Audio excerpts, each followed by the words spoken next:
Hari ini bertepatan dengan Hari Kartini, pejuang wanita untuk emansipasi yang diperjuangkan begitu luar biasa, dan hari ini wanita punya kedudukan yang sejajar sama dengan pria. Kalau yang dulu-dulu mungkin angkatan 80-an itu viral lagu itu, mungkin ya kita pernah dengar, wanita dijajah pria sejak dulu kala. Iya, tapi hari-hari ini mungkin sedikit berbalik juga ya. Saya melihat ada pria-pria yang dijajah wanita juga. Iya, apapun kondisinya, konteks zaman now, saya mau mengajak kita sekalian, sekalipun ada banyak tantangan, perjuangan, pergumulan yang harus kita lewati, tapi kita bersyukur bahwa pejuang-pejuang yang luar biasa, baik secara nasional, di Alkitab juga ada bagaimana orang-orang yang berjuang sedemikian rupa, dan sampai garis akhir mereka menikmati apa yang diperjuangkan. Bagaimana Daud mengalahkan Goliat, sementara Saul dan dengan tentaranya yang takut luar biasa terhadap Filistin, dengan jagoannya yang luar biasa Goliat terlatih berperang, tapi Daud memperjuangkan rasa nasionalismenya kepada bangsanya yang diinjak-injak oleh Goliat, dan akhirnya apa yang terjadi? Daud mengalahkan Goliat. Kalau kita melihat sejarah kisah bangsa Israel dalam 1 Raja-Raja, 2 Raja-Raja, dan 1-2 Tawarik, bagaimana kisah-kisah yang terjadi secara spektakuler itu boleh menginspirasi kita sekalian bahwa hari ini pun Anda dan saya tentunya dalam bentuk yang berbeda, tapi memang Anda dan saya pun perlu berjuang, sehingga apa yang kita perjuangkan betul-betul kita nikmati. Nah, Bapak Ibu Saudara, apa yang menjadi tema gereja kita di bulan April ini bahwa fight over my problem. Iman yang melampaui pergumulanku. Yang lalu saya buat sebuah quote minggu lalu, di akhir firman saya tampilkan quote bahwa Anda dan saya seharusnya memperbesar kapasitas iman kita. Sehingga ketika persoalan, pergumulan, tantangan yang barangkali menurut kita ini besar, tapi kalau iman Anda besar, Anda akan tenang, Anda akan teduh, dan Anda akan siap untuk melewati, bukan menghindar. Karena kalau kita menghindar, satu waktu Tuhan izinkan kita hadapi juga yang mirip-mirip, karena memang kita mungkin belum lulus. Karenanya setiap tantangan, persoalan, pergumulan yang ada di depan kita, bagian Anda dan saya adalah memperbesar kapasitas iman kita, sehingga faith over my problem itu betul-betul terjadi. Nah, saya mau sharing untuk kita sekalian. Hari Rabu kemarin kebetulan ya ibadah praise and worship juga, dan ayat ini kemarin menjadi sebuah perenungan. Saya mau ajak kita sekalian melihat Habakuk pasal yang kedua ayat yang keempat. Habakuk pasal yang kedua ayat yang keempat, demikian bunyi firman Tuhan. Sesungguhnya orang yang membusungkan dada tidak lurus hatinya, Tetapi orang yang benar itu akan hidup oleh percayanya. Nah Bapak Ibu Saudara, saya mendorong setiap kita sekalian untuk melihat ada hal-hal yang memang ada di depan kita yang bisa jadi itu diizinkan untuk kita ini dewasa. Iman kita bertumbuh. Saya berharap nanti masih ingat khotbah minggu lalu bahwa iman kita akan bertumbuh itu oleh karena pendengaran oleh firman Kristus. Jadi mau pakai apa saja, syarat atau cara yang efektif untuk memperbesar iman Anda bertumbuh tidak ada cara lain selain kita dengar-dengaran firman Tuhan. Tadi di awal ibadah kita disampaikan dari Departemen Teologi Gereja Bethel Indonesia bahwa GBI meyakini Alkitab ini dalam teks asli benar tanpa salah, termasuk titik koma tanda baca itu benar, tidak ada salah. Ini bicara inerensi tadi disebut. Nah mari Bapak Ibu Saudara, kalau kita dengar-dengaran firman, fokus hidup kita kepada firman, maka iman kita ini akan bertumbuh. Nah Bapak Ibu Saudara, konteks Habakuk coba kita akan lihat.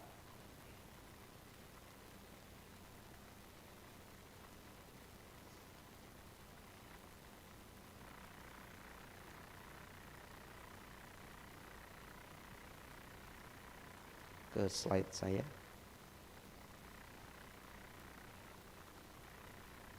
Habakuk pasal 2 ayat yang keempat bagian B. Tetapi orang yang benar itu akan hidup oleh percayanya.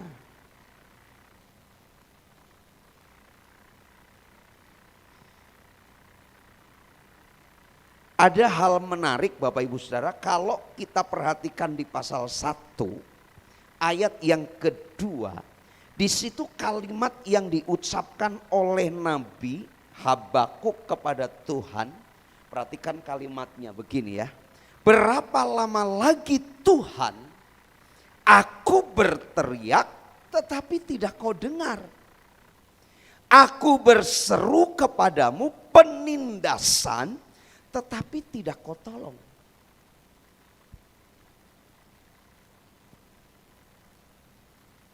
Ini kan ini seorang nabi loh Bapak Ibu Saudara. Seorang nabi, dia berdialog dengan Tuhan, kalimat-kalimatnya tajam luar biasa.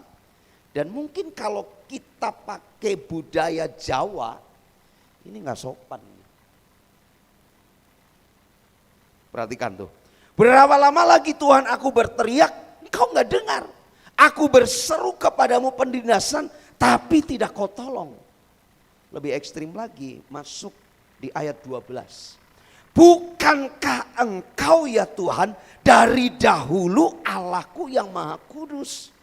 Tidak akan mati kami ya Tuhan. Telah kau tetapkan dia untuk menghukumkan. Ya gunung batu, telah kau tentukan dia untuk menyiksa.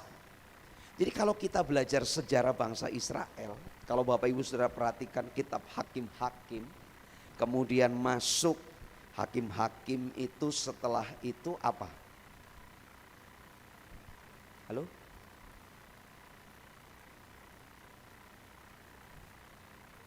Rut, setelah Rut?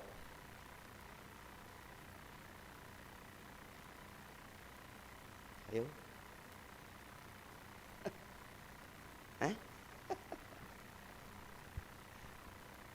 Nehemia nanti.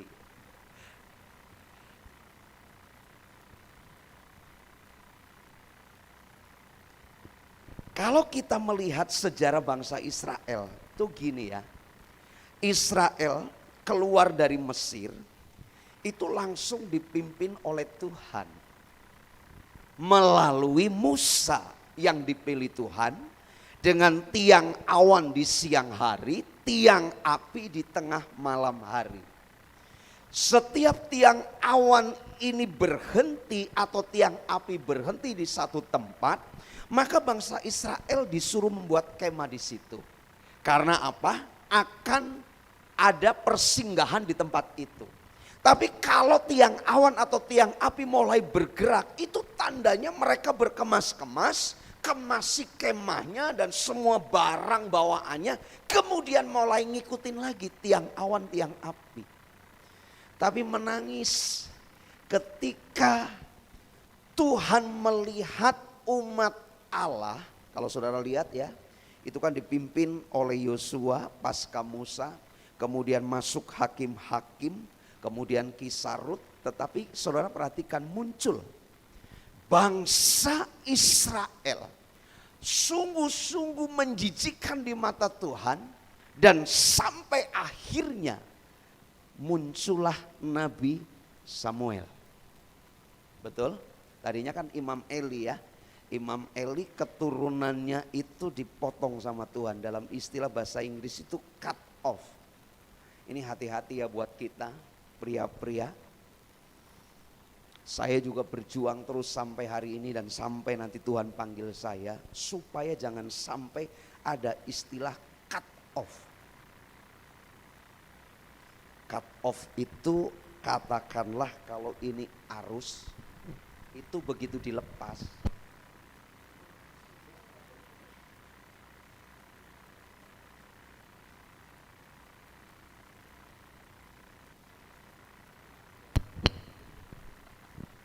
itu istilah cut off. Jadi pria-pria, kepala keluarga, tolong perhatikan. Eli keturunannya jahat di mata Tuhan. Eli membiarkan, kemudian sampai muncullah Samuel. Umat Allah dipimpin Samuel begitu luar biasa, tapi Tuhan sedih ketika orang Israel bilang begini, lihat bangsa lain punya raja, kami juga mau raja. Itu sebenarnya sebuah pergeseran yang tadinya bergantung sama Tuhan, sekarang cari orang untuk mimpin umat.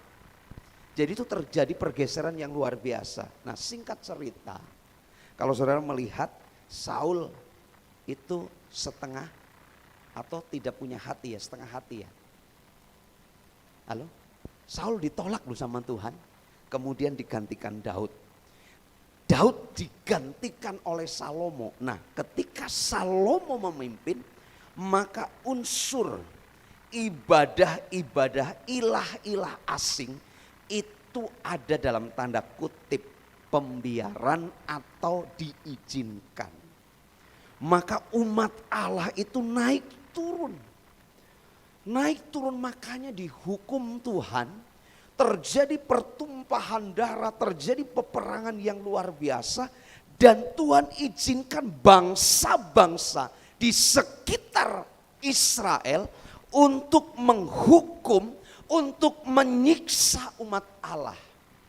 Jadi menarik Bapak Ibu Saudara, kalau kita perhatikan kisah Yunus saja, Yunus enggan disuruh Tuhan ke Niniwe karena Yunus tahu Niniwe ini bangsa yang sebenarnya layak dimurkai Tuhan. Ngapain sudah biarin Tuhan murka, habisi saja. Tapi Tuhan tuh luar biasa. Kasih setianya berlaku untuk semua umat. Karenanya diutus Yunus, tapi Yunus gak mau. Akhirnya dengan cara ajaib sampailah Yunus juga di Niniwe. Tapi marah juga. Kalau kita perhatikan kitab Yunus. Jadi saudara, kita bisa pahami Habakuk. Dia melihat berapa lama aku berteriak. Aku minta tolong. Ada penindasan, ada penyiksaan, ada hukuman. Tuhan diem. Padahal Tuhan sudah bicara, aku ini Allahmu. Tapi Tuhan enggak turun tangan. Sepertinya tanda kutip terjadi pembiaran. Ini kondisi yang dialami Habakuk Bapak Ibu Saudara waktu itu melayani umat Allah. Pasal 2 ayat 1. Aku mau berdiri di tempat pengintaianku dan berdiri tegak di menara. Aku mau meninjau dan menantikan apa yang difirmankannya kepadaku dan apa yang akan dijawabnya atas pengaduanku. Tapi apa yang terjadi saya tidak tulis di situ. Perhatikan di ayat 17 pasal 3. Bisa di skip ini, keluarkan ayatnya dulu. Sekaligus uji coba. Komputer sana masih layak apa tidak, karena tadi pagi juga macet-macet. Pasal 3 ayat 17 mulai. Tadi ada di menara mengintai menanti jawaban, ternyata jawabannya nggak kunjung tiba. Justru ini yang terjadi. Sekalipun pohon ara tidak berbunga, pohon anggur tidak berbuah, hasil pohon zaitun mengecewakan, sekalipun ladang-ladang tidak menghasilkan bahan makanan, kambing domba terhalau dari kurungan, dan tidak ada lembu sapi dalam kandang. Tahan dulu ayat 17. Bapak Ibu Saudara, kalau kita lihat ayat 17 ini kan ngenes ya. Halo? Ada yang mau kondisinya begini? Halo? Pak, di sini kan nggak ada pohon ara, betul. Mungkin padi tidak berbunga lagi atau berbulir. Pohon anggur jarang Pak, tapi kan banyak. Ini bicara apa sih? Ini kebutuhan jasmani. Hasil pohon zaitun mengecewakan. Pohon zaitun menghasilkan minyak yang luar biasa. Sekalipun ladang-ladang tidak menghasilkan bahan makanan, kambing domba terhalau dari kurungan dan tidak ada lagi lembu sapi dalam kandang. Ini betul-betul zong. Mungkin bahasa HP. Ini Tuhan lagi ngeprank apa ya? Kosong terus. Buka toko, song. Cuannya dikit. Untungnya enggak seberapa. Kerja susah. Ketemu persoalan. Ketemu pergumulan. Kok kayaknya enggak habis-habis. Berapa lama lagi Tuhan? Aku berteriak minta tolong. Kalimat berikutnya. Ayat 18. Namun aku akan bersorak-sorak di dalam Tuhan. Beria-ria di dalam Allah yang menyelamatkan aku. Kira-kira kalau kita kondisi ngenes, jujur, bisa bersuka cita? Lihat kanan kiri, tenane gitu. Halo.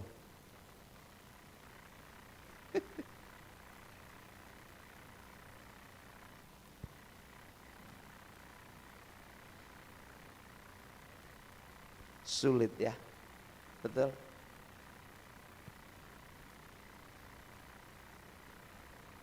Saya pernah mendampingi sakit yang begitu berkepanjangan dan diagnosa dokter kanker stadium 3 menuju ke 4. Doa dan puasa sudah kita kerjakan.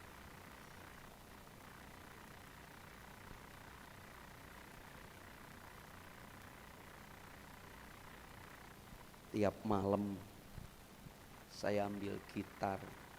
Zaman itu lagu yang baru ngein itu, bagi Tuhan tak ada yang mustahil, Bagi Tuhan tak ada yang tak mungkin. Mujizatnya disediakan bagiku. Ku diangkat dan dipulihkannya.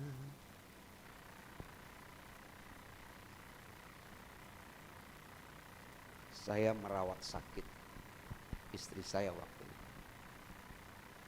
Setiap luka yang mulai berdarah dibalut perban, saya setiap pagi bersihkan. Kalau dikelupas maka saraf yang terkait, yang rusak itu kemudian keluar darah. Kami berdoa. Sudah hopeless dan banyak orang bilang pendeta Antipas nggak ngurusi pelayanan, ngurusi istri pada waktu itu.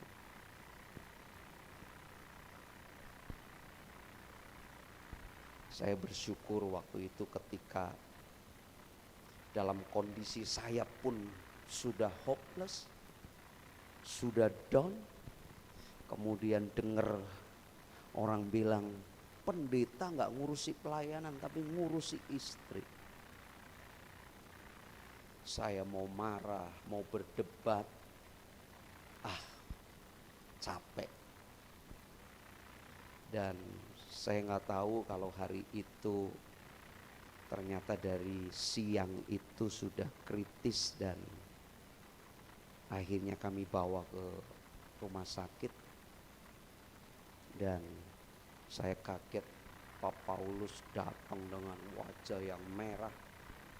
Saya tanya, kenapa Mas? Aku marah. Ternyata ada orang yang sedang berdiskusi, mempertanyakan pelayanan saya, dan nggak tahu apa saja. Pak Paulus marah tinggalkan tempat itu. Saya masih ingat di rumah makan Umat Daud. Dia marah, dia sempet nggak tahu gebrak meja atau enggak ngerti, pokoknya marah. Dan dia bilang, kalian pendeta kita lagi kesusahan, istrinya masuk ICU, kalian ngomongin hamba Tuhan. Dan akhirnya ya saya bawa ke rumah sakit dengan ambulan dan malam itu masuk. Kemudian sampai dini hari besoknya saya lihat monitor karena naik turun. Dan di tengah dini hari itu saya nggak bisa tidur. Saya kaget, anak saya Alpet itu dari tidur di lantai kemudian bangun, mata merem, tapi dia bisa jalan ke pintu dan keluar. Saya kejar dia, saya tuntun lagi masuk, merem. Akhirnya saya tidurkan lagi. Di situ saya bingung, ini apa? Kemudian saya lihat monitor, mulai naik. Akhirnya saya dekati monitor, saya pegang, saya bisikkan di telinga, saya bilang, kita semua sudah berusaha, berobat sudah, berdoa sudah, semua kita sudah lakukan. Dan selebihnya hanya berserah saja sama Tuhan. Kemudian saya bilang bisik, saya sebagai ayah, sebagai suami, saya tidak akan abaikan anak-anak. Kalau kamu mau pulang, pergilah dengan damai sejahtera. Saya akan rawat anak-anak sampai besar, sampai dewasa, sampai mapan. Saya akan dampingi mereka. Dan ketika saya ngomong begitu, di kedua mata istri saya tuh keluar air mata. Dia menangis dan saya tahu dia dengar dan dia menangis. Dan akhirnya saya bilang, semua sudah hand up, tidak bisa untuk berbuat apa-apa selain hanya berserah sama Tuhan. Kemudian saya berdoa, doa saya sama si Imo, pulanglah sebuah rumah, sebab dia pernah dapat penglihatan ketika sakit. Dia lihat Tuhan Yesus dan dia bilang, aku sudah ditunggu. Dan rumah di sana luar biasa. Sampai dia ngeledek saya, masa kamu gak lihat? Itu loh, di langit-langit itu jelas banget Tuhan Yesus. Saya bilang, sampai dia ngeledek, masa kamu pendeta gak bisa lihat Tuhan Yesus? Saya bilang, kamu ngeledek. Ya pendeta juga kalau gak dikasih penglihatan gak bisa lihat. Kalau sok lihat nanti malah repot gitu ya. Saya gojekan begitu. Tapi saya ingat ketika saya tumpang tangan, pulanglah ke rumah Bapa. Dalam nama Bapa, Putra dan Roh Kudus. Begitu saya bilang amin, hitungan amin satu.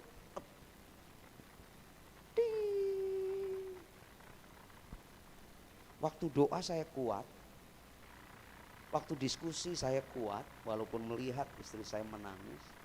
Tapi begitu sudah saya gantian yang kejer nangis.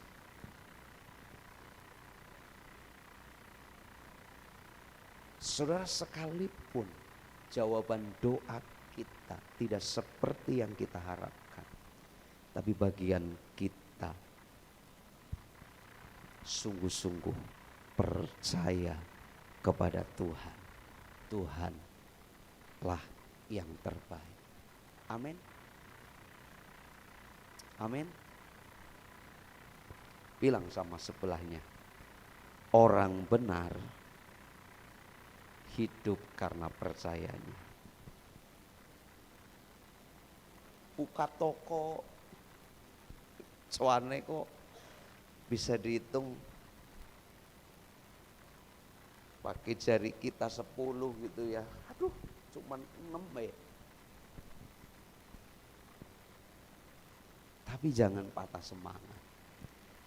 Tuhan akan percayakan sesuatu yang luar biasa. Amin. Amin.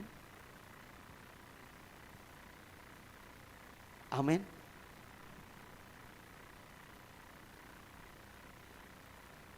Doa Habakuk, orang benar tidak tergoyahkan dalam doa-doanya. Sekalipun doanya sepertinya tidak dijawab, tapi dia tidak goyah. Dia tetap naikkan doanya, dia tetap kuat, dia tetap semangat. Ini yang kubawa di mezbah doa. Urusan Tuhan jawab atau tidak bukan hak kita ngatur Tuhan. Amin. Bilang sama sebelah atau dirinya, jangan suka ngatur Tuhan.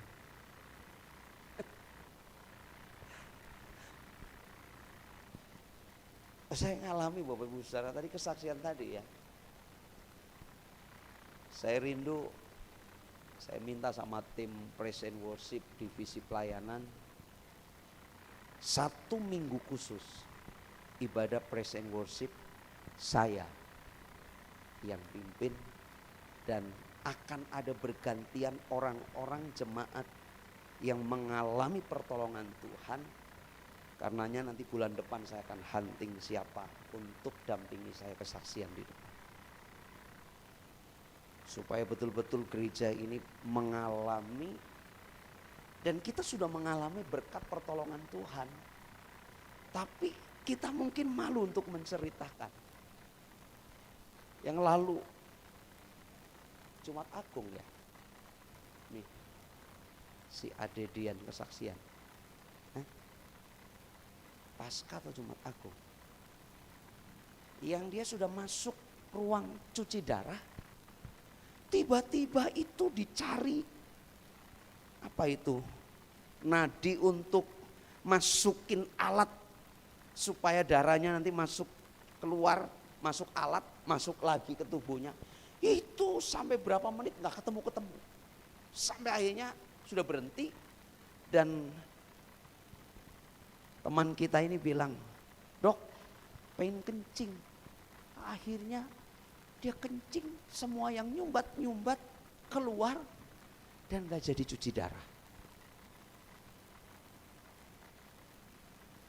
Mujizat. Amin. Orang benar tidak tergoyahkan dalam doa-doanya.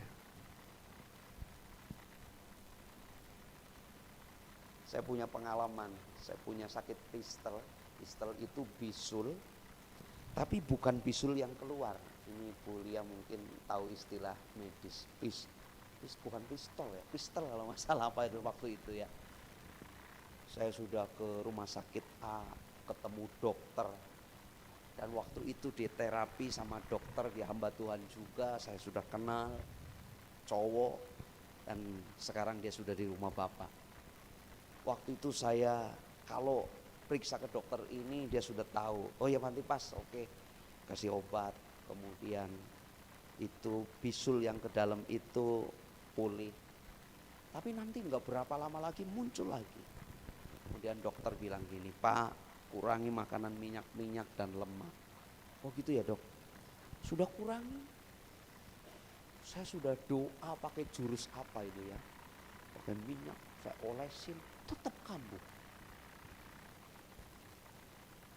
Akhirnya saya ke rumah sakit tertentu, dokternya anak Tuhan juga. Dok, ini saya sudah cukup lama, beberapa tahun kasusnya ini. Udah Pak, ambil waktu. Maksudnya apa dok? Operasi. Aduh, operasi ya dok.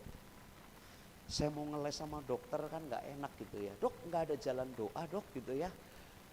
Akhirnya waktu mau operasi dia baru tahu kalau saya pendeta. Makanya begitu selesai operasi, saya tanya ke kasir, Pak, dokter membebaskan biaya operasi, hanya biaya obat saja. Saya temuin dokter, dok saya kok gak boleh bayar? Enggak, karena pendeta saya gak berani minta uang sama pendeta. Oh gitu ya dok, puji Tuhan saya dalam hati. Tapi saya operasi. Saya tahu istilah tampon. Ya benar ya Bu? Itu tampon dari 45 cm itu berarti berapa ya? Itu dimasukkan di bekas korek operasi pistel itu. Masukkan ditetel begitu. Itu kalau pagi-pagi saya harus ke toilet karena itu dekat sekali dengan buangan. Jadi begitu saya ngeden, tamponnya ikut lepas, darah ngocor. Dan ada perawat rumah sakit tertentu, pria, saya panggil dia ke rumah setiap pagi. Mas tolong bantu saya. Kalau nggak lepas, dia yang lepas. Melepasnya, tahan, tarik nafas Pak Pendeta. Ya, berhenti. Tarik nafas, ya. Saya bilang, Mas, tarik sekali aja sih daripada berkali-kali aku sakit jerit-jerit. Memang kuat Pak, udah pokoknya saya tarik sekali, tarik nafas sekali, yuk tarik langsung gitu. Oh itu sakit banget, nggak apa-apa daripada berulang-ulang. Jadi saya tarik nafas, ya udah lepas semua. Nah kan begitu sakitnya sebentar, daripada ditarik, tarik lagi, gitu, udah tarik. Masukinnya juga penuh penderitaan. Saudara saya ngalami, doa saya sepertinya tidak dijawab. Saya harus operasi dan harus ngalami itu. Tapi tidak tergoyah. Tuhan baik. Begitu sudah waktu kontrol terakhir. Kontrol kedua, ketiga. Itu dokter bilang, bagus puji Tuhan Pak Pendeta. Selalu kalau saya kontrol, gak pernah mau dibayar tuh dokter. Padahal di rumah sakit. Dia bilang gini, Pak Pendeta kalau datang ke saya jadwalnya Bapak nggak usah daftar di depan. Bilang aja ketika ada ditanya. Langsung ketemu dokter ini, ketemu saya. Aman Pak. Jadi saya ngikutin instruksi dokter itu ya. Dokter ini, oh silakan Pak. Kontrol keempat dokter bilang begini, Pak Pendeta siapkan 3 hari ya. Terus 3 hari buat apa dok? Operasi ulang. Loh katanya kemarin bagus. Iya tapi ini operasi lagi Pak. Di situ saya bilang begini, oke dok terima kasih. Saya atur waktu. Saya alasan pelayanan, saya bilang saya harus atur waktu pelayanan. Nanti kalau sudah oke, saya temuin dokter kita operasi. Saya pulang, ngobrol dengan anak-anak, dengan Maya. Waktu itu belum menikah kami, jadi saya mau operasi. Dengan kakak, dengan papa, mama, adik, semua mereka bilang begini, beriman. Nah gue, maksudnya apa? Enggak operasi lagi. Doa. Doa yang pertama saya operasi. Saya sempat hopeless. Nah doa gimana doa? Nanti ujung-ujungnya operasi. Tapi akhirnya saya menetapkan hati tidak operasi. Dan sampai hari ini saya sehat walafiat. Kita berikan tepuk tangan buat Tuhan. Orang benar tidak goyah dalam doa-doanya. Yang kedua, orang benar tidak tergoyahkan atas jawaban doa yang belum kunjung datang.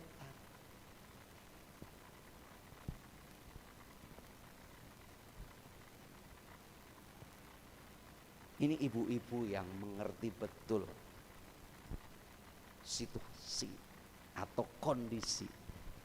Seorang ibu yang hamil 9 bulan mengandung, dia sudah pasti tahu bahwa yang dikandungannya pasti akan dilahirkan. Walaupun bulan pertama mual-mual. Sampai-sampai saya bawa keluarga pelayanan di mana ya waktu itu. Saya beli nasi padang, saya bawa ke hotel. Istri saya mabok. Tahu saudara saya makan nasi padang di mana? Di kamar mandi. Saya duduk di atas toilet jongkok, saya makan di situ. Karena begitu masuk mual lagi. Udahlah di kamar mandi karena sudah dibeli kan. Jadi kan dibuang sayang, saya makan di kamar mandi. Nasi padang itu masih ingat. Lena waktu dalam kandungan. Begitu sudah perut mulai besar, miring, kiri, berat, nanti oper lagi, geser, miring, kanan. Dan ibu yang hamil, saya yakin kalau sudah 5 bulan, 6 bulan, 7 bulan, nggak pernah berani tidur tengkurap. Goyang kan kayak ayunan jot-jotan itu tuh. Makanya kalau kita kurang ngajar sama orang tua, itu harusnya ingat kita ini ada di dalam perut ibu kita. Makanya kemarin dinyanyikan oleh adik saya Yulis, kasih ibu kepada beta tak terhingga sepanjang masa, hanya memberi cepet, tak harap kembali gope. Gitu ya. Kasih ibu itu tidak terhingga, tidak terhitung. Hanya kalau saya lihat anak-anak itu bentak maminya itu tuh saya yang ngelus sendiri. Ih, beraninya ya bentak orang tua. Tapi di sini enggak ya, kita karena sudah orang tua semua. Jawaban doa yang belum kunjung datang, kita tidak tergoyahkan. Dan yang ketiga, orang benar tetap akan bersuka dalam kondisi apapun. Amin.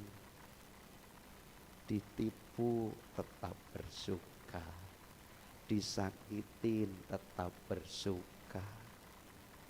Aduh, nggak dapat apa-apa dari usaha kita, tetap bersuka. Karena apa? Kita hidup bukan karena materi yang di sekitar kita, tapi kita hidup karena Tuhan. Lebih ekstrim dan tajam lagi, saudara dan saya hidup bukan karena apa yang ada di sekitar Yesus. Kuasa, berkat, mujizat, kelimpahan, damai sejahtera dan lain sebagainya. Bukan karena itu kita hidup, tapi karena Yesusnya. Halo? Halo? Ada orang kan cari, kok gereja cari siapa? Cari damai sejahtera. Begitu nggak damai sejahtera, nggak dapat, dia ngomel. Tapi pasti kalau Anda cari Yesus, dapatkan Yesus, yang di sekitar Yesus itu pasti jadi milik Anda. Amin. Yesus dia sudah berkorban. Dia rela disalibkan, mati, dikuburkan, bangkit pada hari ketiga dia naik ke sorga. Yang urusan hukuman kekal harusnya Anda dan saya nanti dihukum, Yesus sudah selesaikan. Apalagi persoalan keseharian kita, Tuhan pasti akan tolong kita. Karenanya orang benar harus bisa melewati. Doa tidak tergoyahkan dengan doanya. Artinya sebentar doa, besok enggak. Besok doa, besoknya lagi enggak. Masa bodoh. Enggak, tetap tidak tergoyahkan dengan doa-doa kita. Tapi juga tidak tergoyahkan atas jawaban doa. Mungkin Tuhan enggak jawab doa kita. Tuhan sepertinya jawabannya beda banget. Tapi kita tidak tergoyahkan. Dan yang ketiga, orang benar akan tetap bersuka dalam kondisi apapun. Dan quote ini saya berharap menjadi sebuah perenungan. Orang benar akan berespon benar di tengah kondisi apapun, sekalipun tidak menguntungkan dirinya. Halo.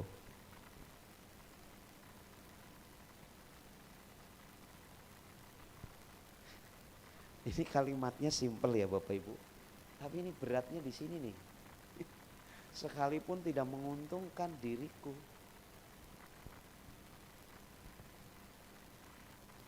Jualan kan harus cuan kan? Jualan harus untung. Bekerja harus dapat upah. Tapi mungkin ketika kita jualan, ketika kita berusaha, ketika kita bekerja, apa yang seharusnya menjadi hak kita tidak sepenuhnya kita dapatkan. Maka respon Anda itu akan terlihat. Dan saya berdoa, kita ini orang benar, maka akan berespon juga benar di hadapan Tuhan. Amin.